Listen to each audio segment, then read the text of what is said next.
Hello again and welcome back to the channel. This is Michael from TOEFLresources.com. In today's video, a practice TOEFL integrated writing question. Now, in case you're new to the test, here's how this question works. First, you get an article on some academic topic. You have 3 minutes to read the article. After that, the article disappears and you will listen to a lecture on the same topic. The lecture is going to respond to the article, usually by challenging the points that it makes. After that, the article reappears on the screen, and you have 20 minutes to write an essay using details from both the article and the lecture. You can only hear the lecture that one time, but as I said, you can always see the article as you're writing your essay. All right, so in just a moment, I'm going to switch over to the article, and you're going to have to pause the video and give yourselves 3 minutes because I'm not going to leave the video running for 3 minutes.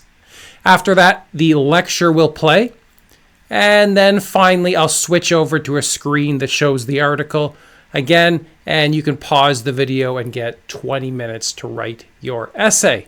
After that, come back and you can check out my sample essay, and I'll explain how you can get some free feedback on your practice essay. All right, so without further ado, here is the article. Okay, as I said a moment ago, you should pause the video for 3 minutes, read the article, maybe take a few notes, and then come back for the lecture. All right, so coming up next is the lecture on the same topic. While there are certainly concerns surrounding compact fluorescent light bulbs, or CFLs, the idea of banning them outright might not be as beneficial as some people suggest. Let's address some of the arguments in favor of a ban and see why they don't hold up as well as they might seem. First, people often point to the mercury content in CFLs as a major health hazard. While it's true that CFLs contain a small amount of mercury, the risk they pose is minimal when proper disposal guidelines are followed. In fact, most areas have recycling programs specifically for CFLs to safely handle their disposal. These programs are well funded by local governments, so there's no cost whatsoever to either consumers or business owners who use CFL bulbs. Second, it's claimed that CFLs are no longer needed because newer technologies like LEDs are available. But here's the thing. Not everyone can afford products that are newer and therefore more expensive. For many consumers, CFLs provide a much more affordable option in the short term. They may not last as long as newer options, but the upfront cost is lower, and that's really important for people on tight budgets. Finally, there's the argument that CFLs are becoming obsolete due to smart energy systems that are better for the environment. Now, this is a bit misleading. While options like LEDs may integrate better with smart systems, CFLs are still a perfect option for many older lighting setups. Not all homes or businesses are equipped with smart energy systems, and for those without such systems, CFLs are perfectly fine. So, pushing for a complete ban ignores the fact that there's still a large market for more basic lighting solutions, and that CFLs fill this need efficiently.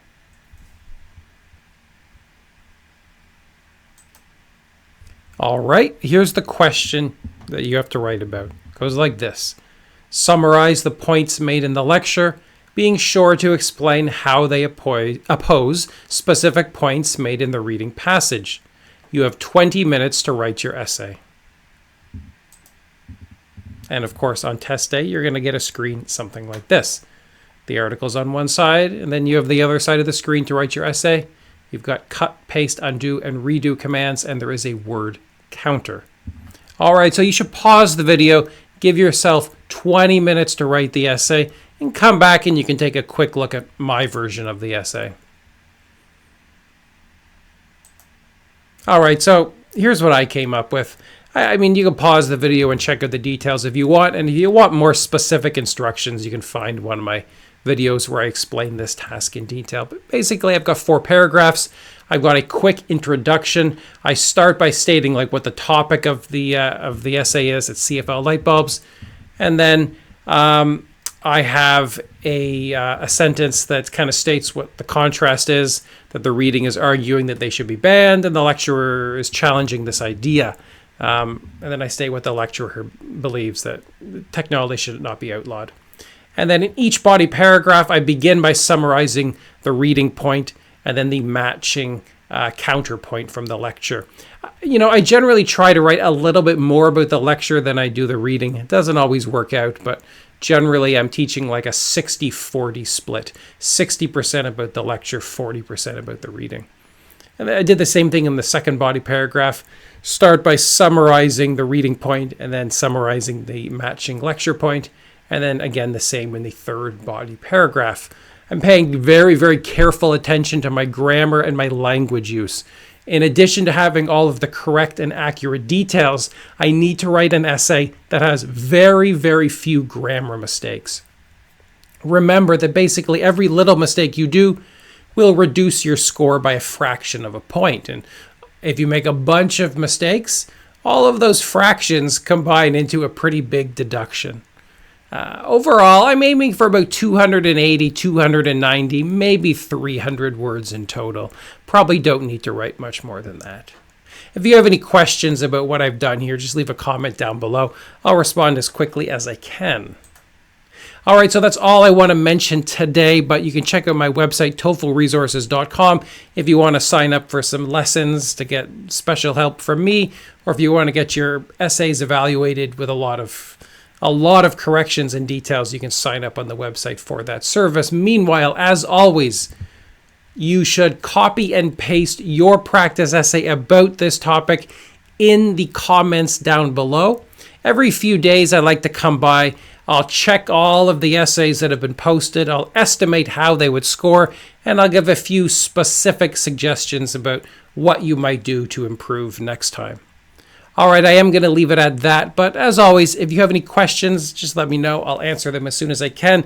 And if you want to get more videos like this, just subscribe. And there should be a bit more content coming up in the weeks and months ahead. Take care. I will talk to you later.